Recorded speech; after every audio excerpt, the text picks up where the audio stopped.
Les observateurs. Comment observer l'intérieur de la Terre sans presque jamais la creuser. Une série de podcasts réalisés par l'infrastructure de recherche EPOS France. Aujourd'hui, nous recevons Aline Pelletier. Elle est géophysicienne à l'Institut de physique du Globe de Paris et co-responsable du réseau de surveillance volcanologique et sismologique de Mayotte, REVOSIMA, créé en 2019 en réponse à la crise sismo-volcanique de 2018 au large de Mayotte. Aline, pouvez-vous nous dire en quelques mots en quoi consiste ce dispositif ? Alors le REVOSIMA, c'est le réseau de surveillance volcanologique et sismologique de Mayotte.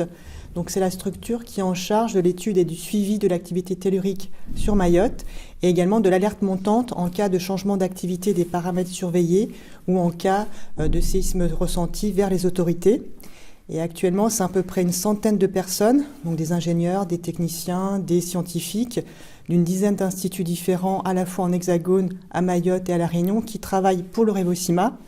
Et plus spécifiquement, on a l'Observatoire volcanologique du Piton de la Fournaise, donc une quinzaine de personnes qui participent vraiment à la surveillance opérationnelle, puisque les astreintes sont mutualisées avec celles du Piton de la Fournaise. De quels moyens de surveillance dispose le REVOSIMA ? Pour mener à bien ces missions de surveillance, le REVOSIMA maintient à la fois un réseau à terre continu et permanent et un réseau en mer. Actuellement, on a une quinzaine de stations à terre. Donc, on a des sismomètres, des stations GNSS qui permettent de voir les déplacements du sol, des stations de magnétotellurique qui permettent de voir les changements de résistivité dans le sous-sol et une station de gaz qui mesure les concentrations de CO2 dans le sol et dans l'air. Et donc, bien sûr, toutes ces données sont transmises en temps réel vers l'Observatoire volcanologique du Piton de la Fournaise. Et ensuite, à cela s'adosse également un réseau en mer. Donc, on a un glider, donc c'est un planeur sous-marin qui est donc opéré par Alcimar pour le compte de l'Ifremer et qui permet donc d'avoir un suivi des émissions de fluides dans l'océan. Et on a également des stations qui sont sur le plancher océanique, donc des sismomètres fond de mer et des capteurs de pression qui sont remontés régulièrement pour avoir accès à leurs données. Et enfin, à tout cela s'ajoutent des campagnes à terre et en mer pour venir compléter ces réseaux continus. L'ensemble des données sismologiques et GNSS du REVOSIMA sont distribuées via EPOS France. Combien de campagnes en mer depuis le lancement ? Alors il faut savoir que le REVOSIMA a été créé en juin 2019 suite à la découverte du volcan Fani Maorai au large de Mayotte. Et donc depuis cette découverte, il y a eu, avec également la mission de la découverte, 33 campagnes en mer. Donc principalement à bord du Marion Dufresne et de l'Osiris 2 qui sont basés à La Réunion. Et ces campagnes, en fait, elles permettent donc de la remontée et le déploiement des capteurs qui sont sur le plancher océanique, ce qui permet donc de récupérer les données et également de changer les batteries. Et actuellement, une fois par an, on a également des campagnes un peu plus denses qui durent entre 15 et 20 jours et qui permettent de faire des mesures complémentaires, notamment le suivi de la bathymétrie pour voir par exemple s'il n'y a pas des changements de relief sous-marin, des nouvelles coulées par exemple. Le suivi des émanations de fluides, notamment par hydroacoustique, et ensuite, bien sûr, tout ce qui est collecte de roches et de fluides. Que vous ont appris les données collectées ? Alors, il faut savoir qu'avant, la région de Mayotte était très peu étudiée, très peu connue. Donc, toutes ces données ont d'abord permis d'avoir un suivi au jour le jour de l'éruption. C'est grâce à ça qu'on a pu voir notamment l'arrêt de l'éruption fin 2020 avec l'arrêt des déformations. L'étude des signaux acoustiques sur les hydrophones ont également permis de dater la fin de l'éruption parce qu'il y a des signaux qui ont disparu. Donc, elle a pu être datée à fin décembre. Et c'est également ces données qui permettent donc le suivi au quotidien et qui permettent de voir que, par exemple, on a toujours une sismicité quotidienne, 15 à 20 séismes par jour qui sont enregistrés et des émanations de fluides sous l'eau.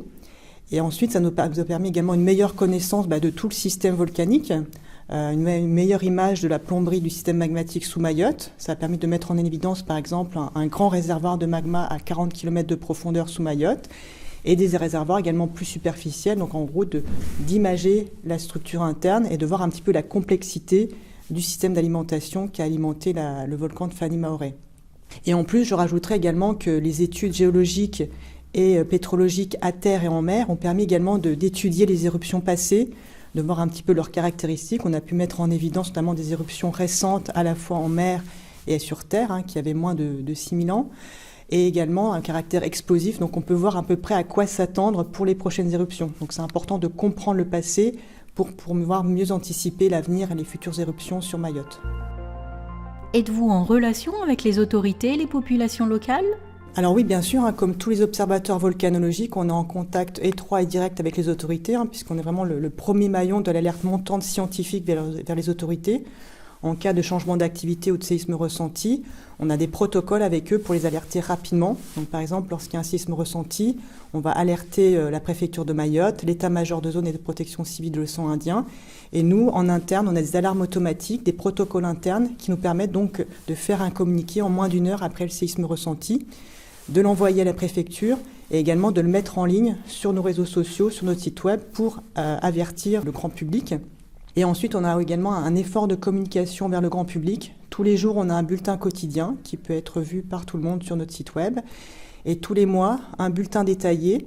Et depuis quelques mois, on a également un bulletin simplifié qu'on a choisi de traduire également en kibushi et en shimaorei, qui sont 2 langues parlées à Mayotte et qui permettent donc d'atteindre beaucoup plus de monde et l'ensemble de la population.